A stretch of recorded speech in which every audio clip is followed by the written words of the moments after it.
Hi, everyone. This is going to be a very, very exciting episode that is about Ernest Renan in our series of famous quotes on Paul. This is episode 11.1. This is going to take a couple of episodes because I want to show in depth this man's point of view. So he was a theologian, but a very independent one. But he saw the scholars who were showing that the book of Revelation proved Paul to be the object of Jesus's attack as depicted in the book of Revelation. And he then attacks Paul. He attacks John and the apostles, Jude as well, and James as all hate-filled.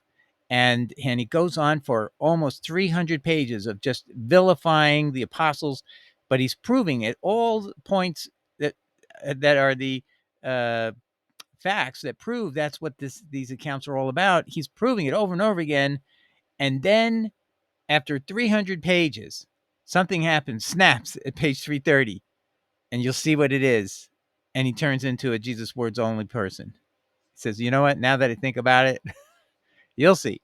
Anyway, I don't want to take away the entire surprise. I'm just going to give you a real taste that there's something exciting at the end. And I think if you're a Paul fan, if you think that you're still testing and wanting to probe, is there any doubt to the conclusion that Jesus words only is a correct principle? Jesus himself said he's the sole pastor, he's the sole teacher. It makes sense. If you follow Jesus, he said it already. But anyway, if you're still on the fence, you think Paul was picked by him at a later time, realize that Renan is going to be conceding, even though he doesn't mean to. It's an unwitting conceding of the facts that Jesus of Revelation is anti-Paul. And that's what he's really doing. He's really talking about Paul. That's what Renan says, because you can piece it all together. And that's what the early scholar Bauer had proven in the 1820s and 30s. And then other scholars between him and Renan. And Renan, though, became one of the more famous people.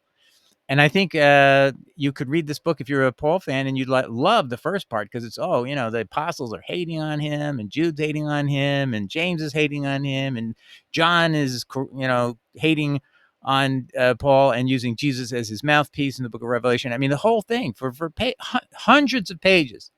So you can feel satisfied that someone is vilifying the apostles. And then but I want you to please read when we get to page 330. All right? That's all I'm going to ask you. Just be objective enough to say, you know what? If somebody who's on my side concedes all these things is true, and the only way to explain it away is just ascribe it to hate rather than being simply applying the law of God. The law of God says if you're an apostate, Paul, you're an apostate. We can't make it. If you're not a true apostle of Christ, there's only 12 into eternity. You can't be a 13th. That's as simple as all you need to really know. But anyway, so we're going to begin, and I hope you'll enjoy it now. You see a picture of Ernest Renan there to the side, and this is from the 1870s, and he was born in 1823 and died in 1892 at age 69 at Paris. Okay, on the right side of this screen is St. Paul, the title of the book that Ernest Renan wrote. So it's a biography of St. Paul. He's a pro-Paul person. That's how he wrote it. Ernest Renan, and this was then translated into English from French, published in New York in 1875. Okay, and I just want to show you, if you want to find this book yourself, go to books.google.com, type in the word in the search box, Ernest Renan, St. Paul, G.W. Carleton, 1869, and this book will come up, although it's 1875, because I actually screen captured this, but when you pull up the book, it's the 1875 edition. I can't explain why that is so. Anyway, that's what I would suggest if you want to do that. Okay, so let's begin. Renan on Paul. Biography. Ernest Renan, 1823 to 1892, studied at seminary to enter Catholic orders. Then he studied at St. Sulpice to learn philology, including Hebrew. As he studied Hebrew, he began to go deeper into the subject matter. In the end, as his studies progressed, he chose a life not dependent on the church, so he could write freely. He became an instructor at Creuset's School for Boys. In 1863, Renan wrote an immensely popular book called Vie de Jésus, soon translated into The Life of Jesus in English. He wrote many other books on the history of Christianity and is regarded as a, quote, literary genius. By 1891, his works affirm, quote, the necessity of piety independent of dogma, end of quote. Late in life, Renan received numerous honors, including being made an administrator of the Collège de France and a Grand Officer of the Légion of Honor.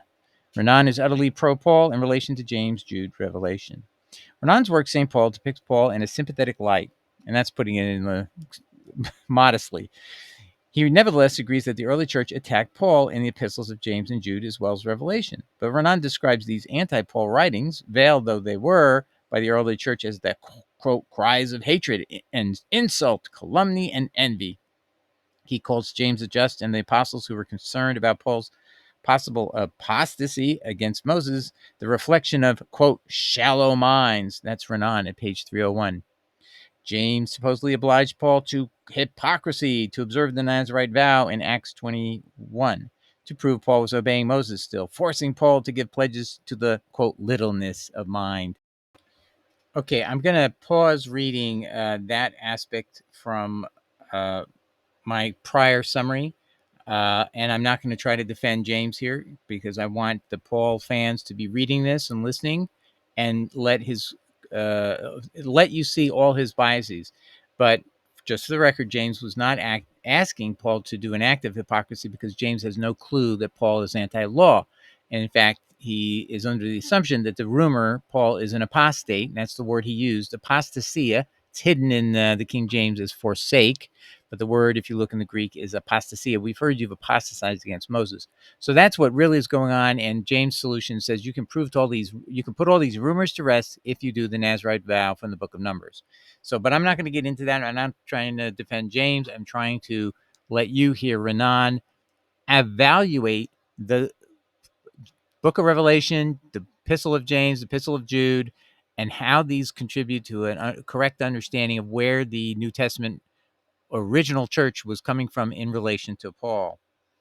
And so let's begin here at page 186. So we'll jump into it there. All right. So now we'll read from Renan's work, St. Paul, Carleton, 1875. And I have headings. And so these are my headings. Historical evidence of a rupture at Antioch is my heading. 186. And this is the actual text as I'll be reading now. It is very apparent, nevertheless, that the rupture of Antioch left profound traces. The great church on the borders of the Orontes was divided, if I may be allowed to express myself so, into two parishes, that of the circumcised on one hand and that of the uncircumcised on the other. The separation of these two halves of the church lasted for a long while. Antioch, as is stated at a later period, had two bishops, one instituted by Peter, the other by Paul. I never knew that. Interesting. So you have Paul obviously replacing whoever had been the bishop of Antioch that Peter had appointed. So again, if we find conflict or stress between the two of these men, it may be that's an irritant. But anyway, let's continue. Euodius and Ignatius are designated as having, after the apostles, become these dignitaries. I suppose we're supposed to understand that Ignatius was Paul's appointment to the bishop of Antioch. So that's something to look into, the history of Ignatius. Where did he come from? Next, Jude's epistle is aimed at Paul, page 187. It appears that upon this occasion, new letters were sent from Jerusalem in the name of the apostles. It is even possible that one of these hateful letters has been preserved to us in the epistle of Jude, brother of James, and like him, brother of the Lord, meaning Jesus, which constitutes a part of the canon. It is one of the most violent facta against anonymous adversaries who are represented as disobedient and ungodly persons. The style of the writing, which much more resembles the classic Greek than that of the greater portion of the New Testament, bears much analogy to that style of the epistle of James. James and Jude probably did not understand Greek. The Church of Jerusalem perhaps had Hellenic secretaries for such communications. And he now is quoting, he puts quotation marks in. Beloved, when I gave all diligence to write unto you of the common salvation, it was needful for me to write unto you and exhort you that you should earnestly contend for the faith which was once delivered unto the saints. Woe unto them, for they have gone in the way of Cain, and greedily after the error of Balaam for reward, and perished in the gainsaying of, it says Kor in the translation, but it means Korah, Korah. It's a person who led his 200 plus people to rebel against Moses' authority. and that did not end well for them. Just I'll say that. Page 188. From this moment, Paul becomes, in the eyes of an entire fragment of the church, a most dangerous heretic, a false Jew, a false apostle, a false prophet. By the way, all these footnotes are to texts of the scripture of the book of Revelation. A second Balaam, a Jezebel, a wretch who was harping upon the destruction of the temple. To tell all in 2 words, a Simon the magician. So now he's referring to the Clementine homilies. Peter was reputed to be everywhere and always occupied in opposing him. The same thing. They accustomed themselves to designate the apostle of the Gentiles by the sobriquet of Nicholas, conqueror of the people, approximately a translation of Bu Uayam. And we now know that's not correct. That was Nicola is Aramaic for let us eat, and the point of the message in the book of Revelation was to say these are people who say let us eat whatever we want. Let's continue. The sobriquet took well. A heathen seducer had visions, although unfaithful, a man who prevailed among the people to sin with heathen maidens. So again, the early church did not know what Nicolaitans meant because they spoke Greek. They did not speak Aramaic. And it's a well-known fact that the book of Revelations is written by somebody who knows Hebrew and Aramaic and is using Hebraisms and Aramaisms to speak. And Lightfoot was the first one.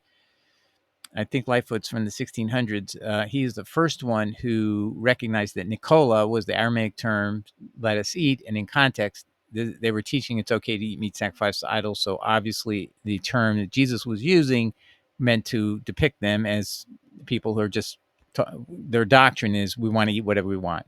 It's kind of a mocking term, if you will.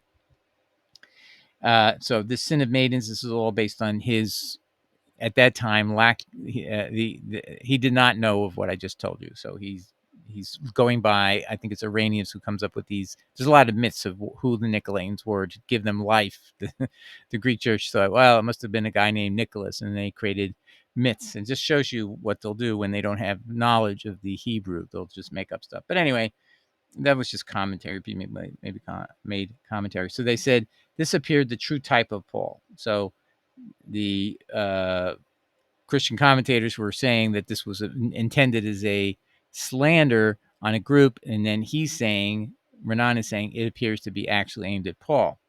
This false visionary, this partisan of mixed marriages. In the same manner, his disciples were called Nicolaitans. This again is not clearly copied, translated from French to English, I would say. Far from forgetting his role as persecutor, they dwelt upon it in the most odious manner. Pause. So they're depicting in the book of Revelation Paul in the most odious manner. His gospel was a false gospel. It is to Paul that reference is made when the fanatics of the party conversed amongst themselves in ambiguous language of a personage whom they called the apostate, or the hostile man, or the impostor, precursors of the Antichrist, upon whose trail the chief of the apostles follows in order to repair the evil which he does. So he's referring to literature of the party that is the Ebionite party.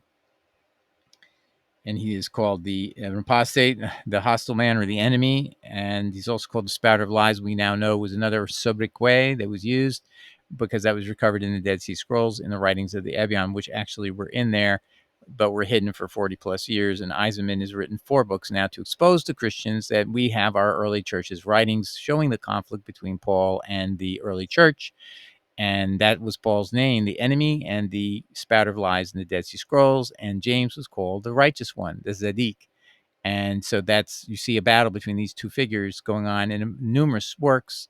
And two of them are titled "On the Value of Good Works." So, and the battle is over. Does Habakkuk 2 verse 4 really teach you're saved by faith alone? And so Eisman says this is too obviously about the early church, and this explains why the Catholic Church suppressed the release of the Dead Sea Scrolls from 1947 all the way till I think it was the mid 1990s. So over almost 50 years, my friends, 50 years they held it away from us, so we wouldn't see our early church was there, and that Paul and the early church was exposed in there. And so Dead Sea Scrolls were secreted, incidentally, out of the temple library. So that was Golb's discovery, and you can prove it through Golb's book. And that is why we can see pennies and coins all from the time period just prior to the siege of Jerusalem. And so obviously the library records were being all taken out of the Temple of Jerusalem, brought down Herod's tunnel outside where the Romans couldn't see it. There was a tunnel underneath the Jerusalem temple, and they secreted them, got them all the way to the desert, put them where they would think they were dry. But 1 million people were killed. Obviously, the people who put it there were all dead, and so they just stood there for the two millennia. But I digress. Let's continue. Paul was the frivolous man from whom the Gentiles in their ignorance received the doctrine inimical to the law. His visions, which he called the deep things of God, they termed the deep things of Satan. So this is clearly what we were referring to earlier in the book of Revelation. Jesus is saying the Nicolaitans teach you the deep things of Satan, like eating meat sacrificed to idols. Well, if you go to the same epistle where Paul allows it, 1 Corinthians chapter 8 is where Paul allows eating meat sacrificed to idols, because an idol is nothing, so you can eat it. Don't worry about it. He then says in in 1 Corinthians chapter 2, I think it is, he says, I'm going to reveal to you gnosis and mysteries, knowledge and mysteries from the deep things of God. And so this is a mocking of Paul by the Lord Jesus, I believe. You might think the book of Revelation should now be thrown in the trash because you're going to think because now you have to acknowledge that even Paul defenders, like Renan, will say that it was an attack on Paul. That's your choice. That's your decision. I'm not here to tell you what you have to do, but the book of Revelation says that if you throw one word out, you're never going to be in the book of life. So I would strongly advocate you to study the book of Revelation. Make sure you don't, without the most serious study, test this. If you have tested anything carefully, you cannot throw away what Renan is saying here about the book of Revelation without risking your entire eternal life, because it says that in Revelation 20, I think it's 21, verse 21. So anyway, let's continue. His churches they called in the book of Revelation the synagogues of Satan. That's another reference to this movement of this person. Through hatred to Paul, it was loudly proclaimed that the 12 alone constituted the foundations of the edifice of Christ. So clearly in the book of Revelations, it says there's only 12 apostles upon whom the temple of Jerusalem will be built, not 13. Matthias was picked in Acts 1 to replace Judas. So Paul is out, and he knows that. And that's what the book of Revelation clearly crunches out. Who are the 12 and who's outside the true circle of apostles? And he sees that. So I just want to, in this digression here, is please, Paul fans, you have to make a decision. If this is the work of Jesus Christ, if this is speaking to Apostle John, and I believe it is, it has to be, because it comes 30 years before his gospel, and it's circulating in Asia Minor for 30 years before his gospel in 96, 97 AD. So Apostle John has approved the book of Revelation. There is no doubt. It's actually the most authenticated book of the New Testament, even though the Paul fans, other Paul theologians are always trying to make you not look over there, not look at the evidence. But Papias is the translator of the book of John by his secretary, and taking the words down and translating them into Greek from Aramaic and Hebrew. And he knows that John wrote the gospel. And he also wrote that Papias wrote that John wrote the book of Revelation. How would he know that? Well, he's in personal relationships with the apostle John, and he was his amanuensis, his secretary, his scribe. So it's the most verified book of the Bible. So you can't throw out the book of Revelation without risking your salvation. And if you've got a Paul defender like Renan saying all this stuff is right there, and he's ascribing it to hatred, but you should reevaluate it because it's the law of God being applied to someone who is clearly an apostate, teaching you can eat meat sacrificed to idols, something that is clearly condemned in the law when Balaam did it. And Balaam gets executed for it. Okay, so that's why this is serious stuff. Paul was transgressing serious laws. That law is not a food law at all. It is it sounds like it's food, but it's not. It's a moral injunction. You cannot eat it. Let's continue. Page 190. 190. It was natural for Paul, who had not seen Jesus, that the entirely human figure of the Galilean master should transform itself into a metaphysical type, much more easily than for Peter and the others who had conversed with Jesus. Jesus, in Paul's mind, is not a man who has lived and taught. He is the Christ, who died for our sins, who saves us, who justifies us. He is an entirely divine being. We partake of him. We communicate with him in a wonderful manner. He is the redemption, the justification, the wisdom, the righteousness of man. He is the King of glory. All power in heaven and on earth is soon to be delivered up to him. And he's giving footnotes as we go here. He is only inferior to God the Father. Had this school alone transmitted us writings, we would not come into contact with the person of Jesus, and we might doubt that he ever existed. So what he's saying is, had Paul been the only person whose works survived and the Gospels didn't, we would have no idea what Jesus, who he was, and what he taught.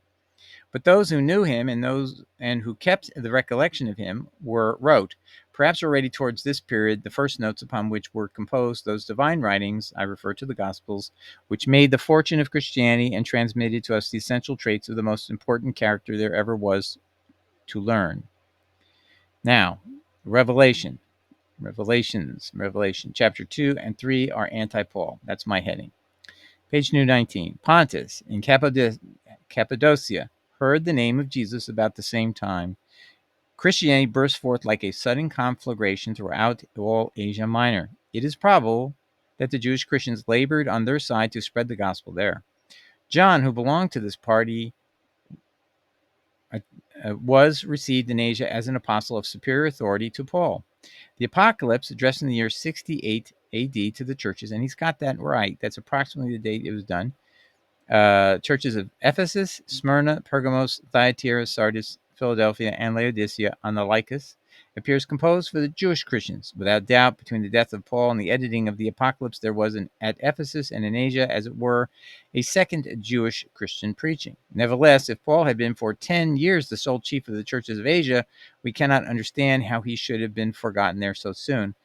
And that's a big assumption. There is no proof that that's so. If you read the book of Acts, he literally visits Ephesus and leaves. And he's also kicked out of the first synagogue he attended after many weeks. He's preaching and he's persuading many to the way of Christ. And so Paul does have some truth to his messages. Let's not take that away from him. So people were accepting Christ, and then they kicked him out. There was something in his gospel. And this is mentioned in Acts 19 by Luke, but Luke doesn't tell you what it was. He just says he left, and he took some people with him, and he created a second congregation. So he has a big trial. He was put on trial in Ephesus in Acts 19 for some doctrine he's teaching, and he's kicked out. He's expelled. And that's actually also referred to in Revelation chapter 2. You put them on trial, and you found those who said they were apostles. They were not, but were false. And it's right there in Acts 19, and nobody pays attention to it. But I digress. All right, we cannot understand. Saint Philip and Papias. Now, this is interesting. A piece of evidence I did not know about. Saint Philip and Papias, glories of the Church of Hierapolis, Melito, glory of that of Sardis, were Jewish Christians. Neither Papias nor Polycrates of Ephesus ever quote Paul. Now, that's important because Papias is from that region. So is Polycrates. He is of that place. Why are they not quoting Paul? It could be, and it should be, because we have the records of the early church, the apostolic church, the 12, finding Paul to be a false apostle. That's in work that was hidden until 2006 and was translated. I don't think they meant to translate this work, once they saw what I'm telling you. But it was the commentary of Ambrose, the Bishop of Milan, writing about 350, and in his commentary in 1 Corinthians 9, verse 2, he definitely points out that the early apostles had decided that because Paul had gone too far and abolishing Sabbath and teaching circumcision is never appropriate, he was deemed to be an apostate and he was a false apostle. So that's right there. And it was never translated into English ever until 2006. The full context. There were excerpts that were translated in earlier period of time, 1999, but not the full book. And I've gone through and I've retranslated that whole thing, and the author left out 6 Latin words he did not translate, and they're important, about a controversy had occurred between the apostles and Paul that prompted this, and that's obviously the conflict where Paul, in his account, dresses down Peter and condemns him to his face as a hypocrite for not eating with Gentiles who likely are eating meat sacrificed to idols, and he's not allowed to do that, so he didn't eat with them. That's his side of the story when you read the Clementine Homilies version of the other side of the story. But I digress. Anyway, let's keep going. So anyway, the point here is neither Papias nor Polycrates of Ephesus quotes Paul. So from my point of testing Paul, why were these influential people, particularly Papias, who's the amanuensis of John, why would he never quote Paul? What did John the apostle communicate to Papias about Paul, that he should disregard him? Sounds like it. It looks like it. The authority, let's continue. The authority of John has absorbed everything, and John is to these churches a Jewish chief priest. The churches of Asia in the second century, the churches of Laodicea especially, are the scene of controversy which attaches itself to the vital question of Christianity, and in which the traditional party shows itself not at all in harmony with the ideas of Paul. Montanism is a sort of return to Judaism in the bosom of Phrygian Christianity. In other words, in Asia, as at Corinth, the memory of Paul after his death appears to have undergone a sort of eclipse during a whole century. He's pause. Yes, what he's talking about is that when you go 100 years to around 150, nobody's quoting or citing Paul at all. It's just like he's disappeared, as if there had been a ruling he's an apostate that triggered this silence. Justin Martyr, for example, has a lot of works, and he's the most prolific in the early 100, right around the turn of 100, and there's zero quote. They've gone through all his works, and we're talking, I'm pretty sure it's at least 15 major works, very long works, no quote of Paul once. How can that be? And that's what he's referring to. Even the churches which he had established abandoned him as too compromising a man, so much so that Paul in the second century appears universally disowned. And again, the scholars pause. The scholars all agree on that. That is a striking fact, that he disappears from any recollection or anyone quoting him or commenting on him. So there's a big myth that he was this big, powerful, influential founder of Christianity. If so, then why does he disappear from the right after he dies, 68 AD, approximately 64 or 5 AD, he dies, and then we're all the way into the late 100s, and nobody's quoting him and referencing him, or let's put it this way, no one's quoting him. They may mention him, but they don't quote him. He's not being used to teach anything. It's always back to Jesus. Let's continue. Now, this is where it gets interesting. Okay, so actually, I've got you a little interested in where we're going. In the next episode, we'll pick up from where we just were. We're going to see, he's going to detail how the book of Revelation is a cry of hatred of Paul by John. And so look for that in the next episode. And again, for those of you who are Pauline Christians who are trying to test Paul as you're supposed to, Paul says, test all things. That means himself. That means you can now look at this fact that even somebody who completely sympathizes with Paul, knows him backward and forwards, have studied him, written book, an entire book up to this point, 300 pages. Well, this is 220 pages, but he's going to completely stay on board with Paul for a long time until he finally says, something snaps in his head, and he's not going to tolerate what he just wrote, but he's not going to delete it either. He's going to just leave it the way it was. So anyway, we're going to come back, and we'll pick up with the Book of Revelation as a Cry of Hatred of Paul by John, by Ernest Renan in 1875. God bless everybody. See you in the next episode. Ciao. Bye.